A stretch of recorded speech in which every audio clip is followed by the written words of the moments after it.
Европската Унија е посветена кон заедничко изнаоѓање и решенија што ќе доведат до отварање на пристапните преговори на Македонија што е можно побрзо, вели евроамбасадорот Девид Гир, во однос на тоа дали словенечкото претседателство со Унијата ќе биде посветено на деблокада на проширувањето.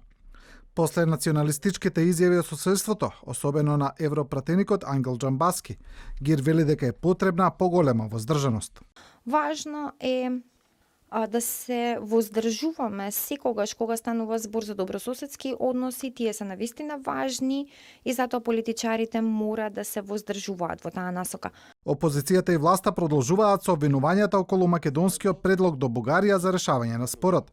ВМРО ДПМН повторно ја прозива владата да каже што е предлогот за македонскиот јазик.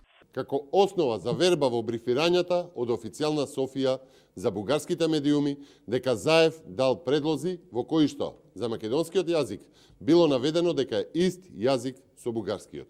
Доколку Заев го понудил ова решение, тогаш Зоран Заев ја прифатил тезата еден народ во две држави и во целост ја побугарчува Македонија. Од СДСМ вела дека не го губат оптимизмот за утрешната одлука на Советот за општи работи на Унијата за земјава, но сега е сензибилен период за откривање на конкретни предлози.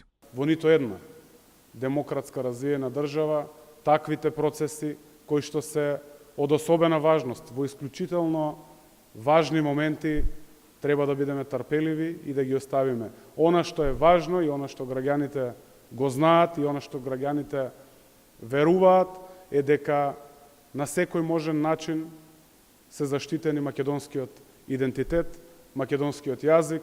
Според директорката на Софиската канцеларија на Европскиот совет за надворешни односи, Весела Чернева, бугарско-македонските односи се во најлоша форма и затоа промената на тонот е прва задача за обете страни доколку сакаат диалог.